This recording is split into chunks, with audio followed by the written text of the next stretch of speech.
ॐ भूर्भुवः स्वः तत्सवितुर्वरेण्यं भर्गो देवस्य धीमहि धियो यो नः प्रचोदयात्। ॐ सहनाववतु सहनौ भुनक्तु सह वीर्यं करवावहै तेजस्विनावधीतमस्तु मा विद्विषावहै। ॐ शान्तिः शान्तिः शान्तिः।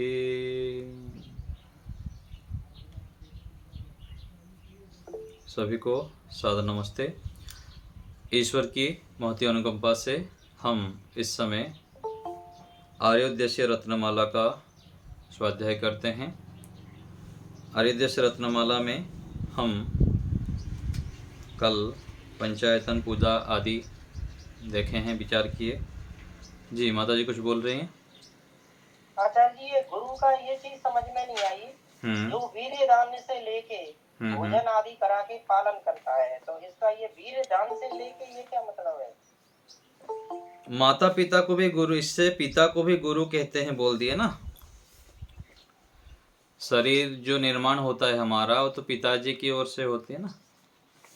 पिताजी की ओर से होने से यहाँ पर कहा ना पालन करता है, इससे पिता को गुरु कहते हैं। तो पहला जो गुरु है माता है, दूसरा गुरु पिता है, और जो हमको शिक्षा देते हैं वो भी गुरु है। तो इस दृष्टि से यहाँ पर गुरु को बताया गया है कि माता पिता भी पहले गुरु हैं और आगे तो जो शिक्षा देते हैं वो गुरु है ही। तो आचार्य गुरु हमारे जीवन के निर्माण में श्रेष्ठ भूमिका निभाते हैं। जैसे एक श्लोक भी मैं आपको पहले बताया हूँ कि माता यस्य पतिव्रता पिता च धार्मिकः गुरुर्यस्य महायोगी तस्मात् तस्य न विचलेत मनः। तो जिसकी माता पतिव्रता है, पिता धार्मिक है, गुरु जिनके योगी हैं, योगाभ्यासी हैं, योग के मार्ग पर चलते हैं, तपस्वी हैं और धार्मिक हैं, धर्माचरण करते हैं, तो ऐसे व्यक्ति के जब उनके गुरु के मार्गदर्शन में वो चलता है तो सारे समस्याओं का समाधान हो जाता है। और जो श्रेष्ठ कार्य करना चाहता है उनके मार्गदर्शन लेके करने से वो फिर ठीक चलता है, उसका मन विचलित नहीं होता है। तो ये इस प्रकार से समझना चाहिए। तो माता पिता और आचार्य, तो कल हम देखे आचार्य की परिभाषा गुरु और अतिथि, आगे था पंचायतन पूजा, माता पिता गुरु अतिथि ईश्वर आदि की सेवा करना। तो कल जो हमारे प्रहलाद जी बता रहे थे कि जो वहाँ पर पति पत्नी की सेवा करना वो तो है ही, हम पहले विचार कर चुके हैं, पढ़ चुके हैं। संतुष्टो भार्यया भर्ता भर्त्रा भार्या तथैव च यस्मिन् एव कुले नित्यं कल्याणं तत्र वै ध्रुवम। तो पूजा करना, अभी आएगा पूजा की परिभाषा। तो यहाँ पर क्या है, इस श्लोक में क्या बताया? संतुष्टो भार्यया भर्ता, जब पति से पत्नी संतुष्ट रहता है और पत्नी से पति संतुष्ट रहते हैं, एक दूसरे के मिलजुल के सहन करके एक दूसरे को मिल के चलते हैं, और तो वहाँ पर घर में सदा लक्ष्मी स्थिर रहती है। और जिस घर में माताएं बहनें जो होते हैं उन लोग संतुष्ट नहीं रहते हैं, उनके प्रिय आचरण नहीं करते हैं घर के लोग, उन लोग दुखी रहते हैं, क्योंकि पुरुषों की तुलना में माताएं बहुत अधिक श्रेष्ठ होते हैं, पवित्र होते हैं और उनकी भावना बहुत श्रेष्ठ होती है। देखिए हमारे भारत देश में भी जो भी आज संस्कार बचा हुआ है और जो भी माताओं की तपस्या के कारण ही आज हमारा देश में महापुरुषों का और भी जो श्रेष्ठ आत्माएं आज आ रहे हैं उस माताओं के माध्यम से। तो इसलिए जिस घर में लक्ष्मी ऐश्वर्य आदि की प्राप्ति करना चाहता है तो माताओं को प्रसन्न रखना अति आवश्यक है। उनके अनुकूल जब चलते हैं, उनको उनकी आवश्यकता को पूर्ति करते हैं।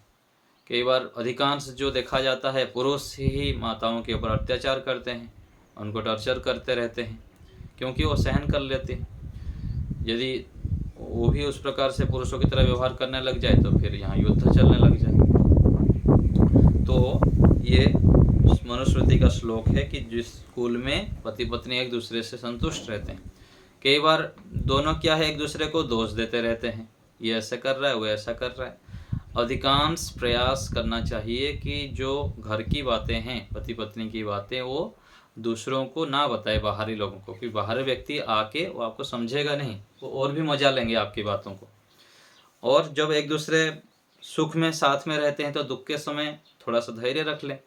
और जो व्यक्ति मान लीजिए पति समझता नहीं है तो धीरे धीरे हम पत्नी जो है ऐसे व्यवहार करें कि पति को अपने अनुकूल करें, और पत्नी यदि नहीं समझती हैं तो वो भी, पति भी ऐसे प्रयास करें कि पत्नी की क्या आवश्यकता है क्या नहीं। दूसरे के मन को पढ़ना ये बहुत बड़ी कला है। तो इस प्रकार से बहुत अधिक बुद्धिमत्ता से जब चलते हैं तो घर परिवार बहुत अच्छे से चलता है। कई बार जो माता पिता होते हैं उन लोग गलत आचरण करने से झगड़ा करते रहते हैं बच्चों के सामने, तो बच्चे क्या सीखेंगे। तो बहुत सावधानी से रहना पड़ता है परिवार में, तब जाके संतान और परिवार ठीक से चलता है। और संतानों को यदि अच्छी शिक्षाएं देनी है तो माता पिता को बहुत अधिक धैर्यपूर्वक, सावधानीपूर्वक, सतर्कतापूर्वक अपने आचरणों को करनी होती है। क्योंकि संतानें, जो छोटे बच्चे होते हैं, बालक होते हैं, बालिकाएं होते हैं, वो माता पिता के एक एक व्यवहारों को देखते रहते हैं। इसलिए संयमित व्यवहार करना और बहुत बुद्धिमत्ता से चलने से ही परिवार ठीक से चलता है और एक दूसरे के साथ व्यवहार भी ठीक से चल पाता है। ऐसे कोई वाणी से गलत शब्द ना बोले दूसरे जो एक दूसरे को, तो उससे फिर उसका परिणाम पश्चाताप होने लग जाए। तो ये पंचायतन पूजा के अंतर्गत हमको ध्यान देना है। माता पिता आदि के साथ साथ पति पत्नी भी एक दूसरे के साथ उस प्रकार से व्यवहार करें जिससे कि हम सुखी रह सकते हैं, शांत रह सकते हैं। कोई बताता है कि मान लीजिए कि घर में यदि हम पति पत्नी एक दूसरे से संतुष्ट हैं और अच्छे प्रकार व्यवहार करते हैं, परिवार में कोई यदि शांति है ना, बाहर व्यक्ति बड़े से बड़े युद्ध कर देगा, बड़े से बड़े जो कठिनाई पर संकटों को सहन कर लेता है, उसको प्रतिकार करने के लिए सामर्थ्य आ जाता है। जब घर में यदि असंतुष्टि है तो फिर बाहर क्या करेगा। तो इसलिए परिवार में जिनके साथ हम रहते हैं उनके साथ अच्छे प्रकार व्यवहार करें बुद्धिमत्ता से, और ये तब आएगा जब हम ईश्वर की उपासना करेंगे, पंचमहायज्ञ करेंगे, रोज ध्यान करेंगे, सत्संग करेंगे और विद्वज्जनों के साथ रहेंगे, उनके सानिध्य प्राप्त करेंगे, शास्त्रों को पढ़ेंगे, सत्य ज्ञान को प्राप्त करेंगे। तो इससे जाके हमारे अंदर सत्वगुण बढ़ता है। जब व्यक्ति के अंदर सत्वगुण अधिक होता है वह ठीक ठीक निर्णय ले पाता है, क्या करना क्या नहीं करना, क्या बोलना क्या नहीं बोलना, कब बोलना, कैसे बोलना, ये सब बातें उसके मन में परमात्मा प्रेरणा करते हैं। और जब रजोगुण तमोगुण से युक्त रहेगा व्यक्ति, ना खान पान में संयम, ना दिनचर्या में संयम, ना सत्संग, ना यज्ञ, यह सब जब करता है व्यक्ति तो उसको फिर वो किम कर्तव्य विमूढ़ हो जाता है। क्या करना क्या नहीं करना उसको ठीक ठीक कर्तव्यों का समझ नहीं आता है। सत्वगुण से युक्त वो व्यक्ति हो सकता है जो ऋषियों के अनुकूल आचरण करता है, वेदानुकूल व्यवहार करता है, वो व्यक्ति ही सत्वगुण से युक्त हो सकता है। तो ये तब होगा जब हम उस प्रकार से क्रियाओं को करेंगे। और ये क्रियाएं कैसे करनी है, क्या करनी है, जिंदगी भर अंतिम समय तक 80 साल तक भी सीखना पड़ता है। कभी भी अपने आप को अधिक ज्ञानी नहीं माननी चाहिए, हर समय अपने आप को विद्यार्थी मानना चाहिए, सीखने के लिए प्रस्तुत रहना चाहिए, कहीं से भी सीखने को मिले। पूज्य स्वामी सत्यपति जी महाराज अंतिम समय में 90 साल के बाद भी, मृत्यु समय तक भी ऋषियों के ग्रंथों को उठा के देखते रहते थे, पढ़ते रहते थे। सीखने के लिए ऋषियों को बार बार वो अनुकरण करते थे, उनको स्वाध्याय करते। तो हमको भी ऐसे ही करना चाहिए। तो पंचायतन पूजा कल देखे थे, आज आगे देखिए 65 नंबर है पूजा और 66 अपूजा। जो ज्ञान आदि गुण वाले का यथा योग्य सत्कार करना उसको पूजा कहते हैं। जो ज्ञान आदि गुण वाले, ज्ञान गुण से जो युक्त हैं, उनके साथ यथा योग्य सत्कार करना उनका, उसको पूजा कहते हैं। अपूजा जो ज्ञान आदि रहित जड़ पदार्थ है और जो सत्कार के योग्य नहीं है, उसका जो सत्कार करना है वह अपूजा कहती है। तो आजकल देखते हैं समाज में अलग अलग जगह पर सबके घर में मंदिर बना हुआ रहता है, पूजा करते रहते हैं, सुबह उठ के घंटी बजाते हैं, पूजा करते हैं। तो ये क्या है? अपूजा है। वास्तविक पूजा क्या है? जो चेतन ज्ञान गुण वाले हैं, परमात्मा सब जगह रहते हैं, उनके आज्ञा के अनुकूल आचरण करना, और जो माता पिता बड़े हैं जिस प्रकार जिनसे हम सहयोग लेते हैं, उनके यथा योग्य व्यवहार करना, ये सबसे बड़ी पूजा है। यदि हम इस प्रकार से जो चेतन व्यक्ति हैं उनके आज्ञा के अनुकूल नहीं चलते हैं, उनसे विरुद्ध आचरण करते हैं, तो फिर कहीं कहीं जाते रहें, तीर्थ जाते रहें और बहुत सारे पूजा करते रहें, उसका फल नहीं मिलता है हमको। तो इसलिए पूजा के स्वरूप को हमें जानना चाहिए। पूजा किसकी करनी चाहिए?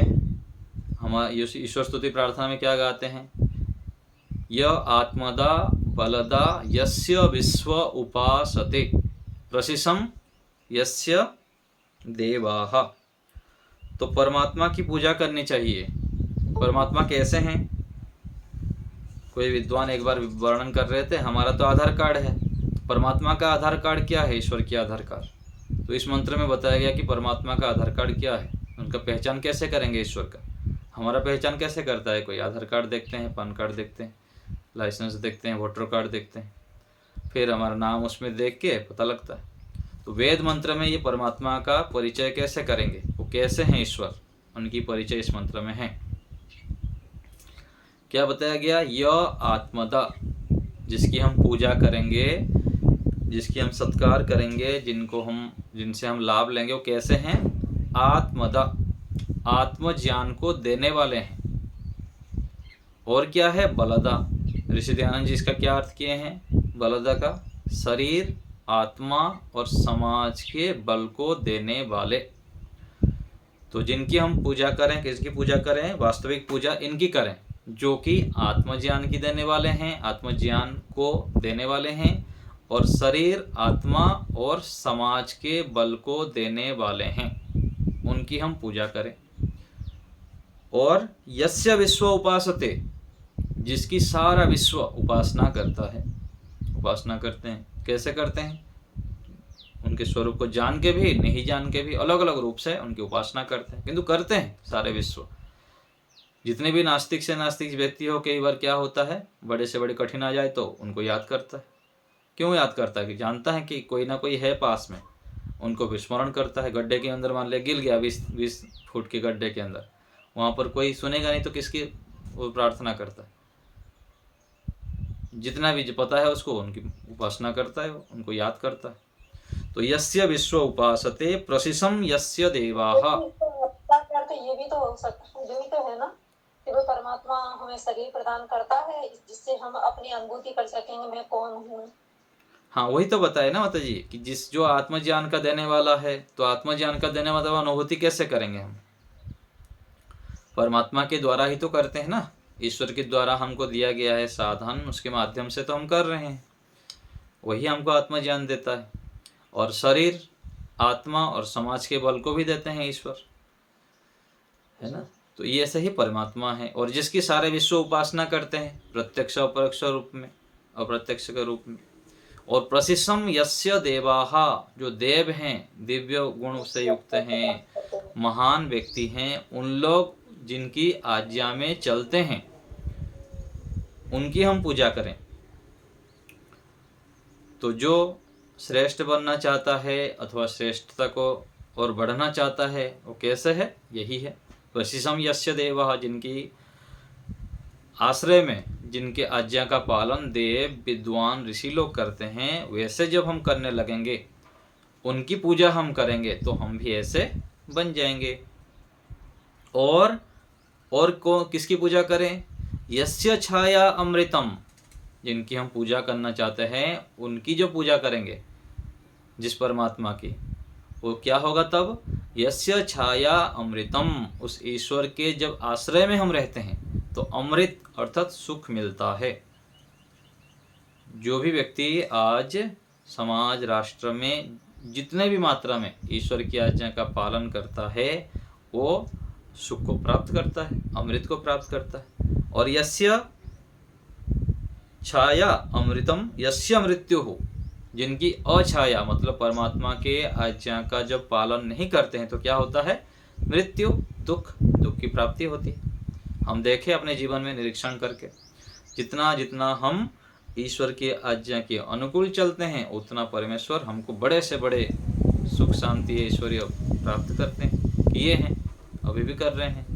और यस्य अछाया, उनकी आज्ञा का जितना हम भंग किए हैं, उतना हमको दुख, कष्ट, बाधाएं, पीड़ाएं, रोग, व्याधि सब घेर देते हैं। तो ऐसे कस्मै देवाय हविषा विधेम, उस परमात्मा को लिए हम आत्मा आदि से उनकी प्रशंसा करें, उनकी पूजा करें, उनका वंदन करें। तो ऐसे ईश्वर जो सर्वव्यापक है, सर्वांतर्यामी हैं, हमारे परम हितैषी हैं, परम गुरु हैं, परम वैद्य है। परमात्मा सबसे बड़ा वैद्य है। कोई रोग व्याधि हो तो ईश्वर को हम वैद्य मान के उनके शरण में जाके दिखाएं उनको, प्रभु मेरा ये रोग है, आप मुझको श्रेष्ठ ज्ञान दीजिए। बस हमको हमारी भावना के ऊपर है, किस भावना से उनके शरण में जाते हैं। जैसे कोई बड़े होते हैं, हम उनके सामने कुछ याचना लेके जाते हैं, ऐसे ही ईश्वर को भी हम वैद्य मान के उनको मांगे, याचना कर। और एक मंत्र में क्या कहते हैं हम, यज्ञ मंत्र में, याम मेधाम देवगणाः पितरश्चोपासते तया माम अद्य, आज मेधया मेधाविनम कुरु। तो परमेश्वर को इसमें प्रार्थना किया गया कि हे परमेश्वर, याम मेधाम देवगणाः, जो मेधा से युक्त देवगण ऋषि लोग जिस मेधा से युक्त हैं, जो अनुभवी व्यक्ति हैं, एक तो है क्या जो विद्वान ज्ञानी लोग हैं, और दूसरा है याम मेधाम देवगणा पितरश्च पासते, जो पितर लोग हैं, हमारे से जो पूर्व हुए हैं, वृद्ध लोग हैं, उनका अनुभव बहुत होता है। आजकल जो सास ससुर को माता पिता वृद्ध हो जाने पर, आजकल जो मॉडल, आजकल के जो बच्चे हैं क्या सोचते हैं, तो माता पिता तो ओल्ड हो गए, उनको क्या पता है, आजकल तो फैशन हो गया। लेकिन उनको क्या पता कि जो वृद्ध होते हैं उनके पास जो अनुभव है, उसके माध्यम से हमारा जीवन बहुत अधिक सुधर सकता है। तो जो वृद्ध हो जाते हैं, आयु से युक्त हो जाते हैं, उनके पास भी बहुत सारे जीवन का अनुभव होता है, और उस अनुभव से हमको बहुत लाभ होता है। तो जो अनुभवी व्यक्ति हैं, वो वृद्ध हैं, उनका जैसे मति है, श्रेष्ठ मति उनके पास जो रहता है, उस मति से हमको युक्त कीजिए। और जो विद्वान ज्ञानी ऋषि लोग हुए हैं, ऐसे मति से हमें युक्त कीजिए। कब कीजिए? आज ही ऐसे मति से युक्त कर दीजिए, ईश्वर से प्रार्थना किया जा रहा है।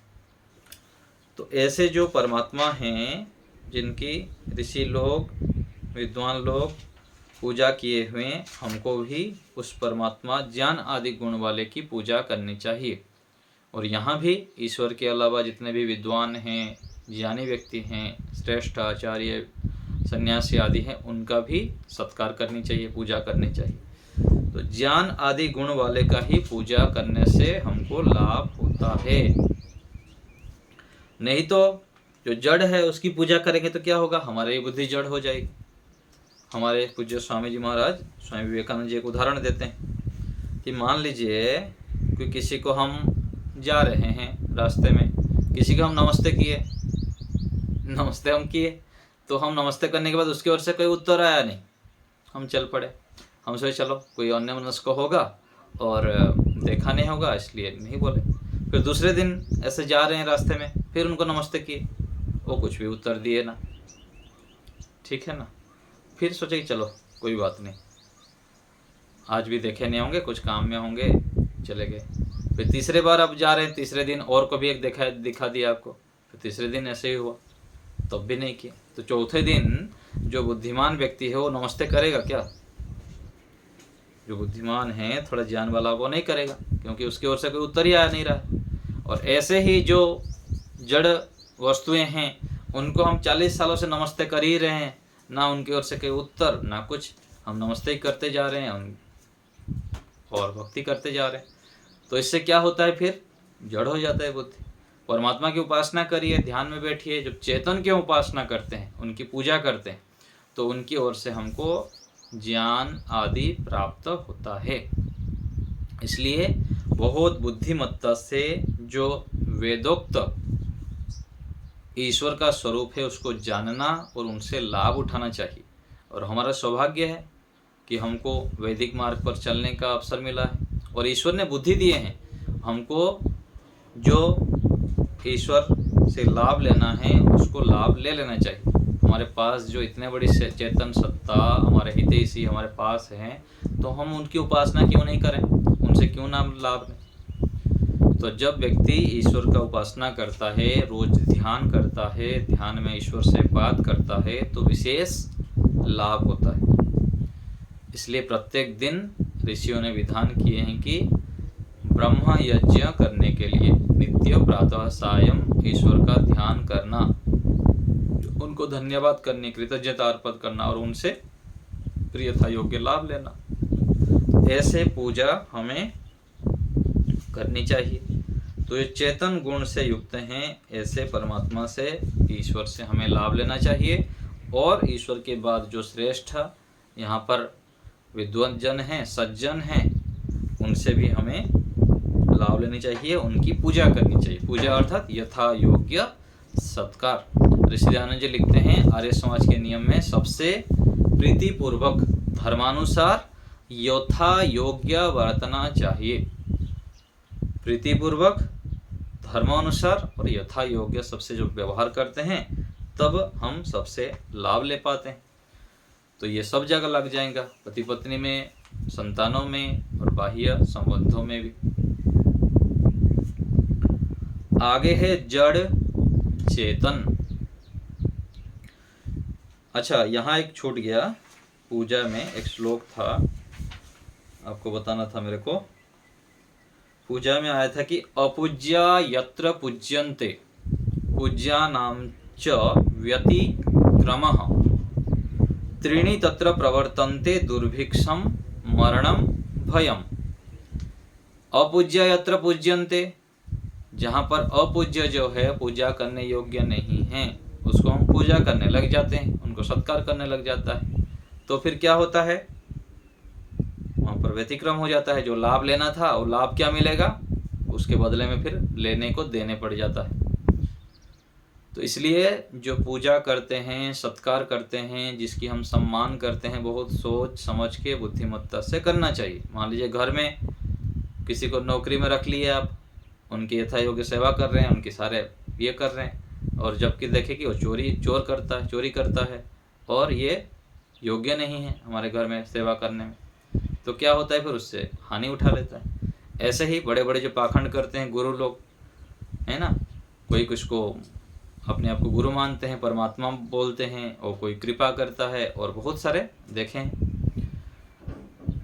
तो वहाँ पर जो पूजा के योग्य नहीं हैं, उनकी जो पूजा करने लगते हैं, तो कालांतर में फिर क्या होता है, जितना हम समय, सामर्थ्य, धन का अपव्यय किए हुए लगाए होते हैं, उसका दुष्परिणाम आ जाता है। इसलिए कहा गया, जब अपूज्य के हम पूजा करने लग जाते हैं, जो सत्कार के योग्य नहीं है, उनको सत्कार करते हैं, तो क्या होता है, त्रीणि तत्र प्रवर्तन्ते दुर्भिक्षम मरणम, और भय भी होता है, मरण भी होने की संभावना है, और फिर जो धन संपत्ति आदि फिर नष्ट होता है।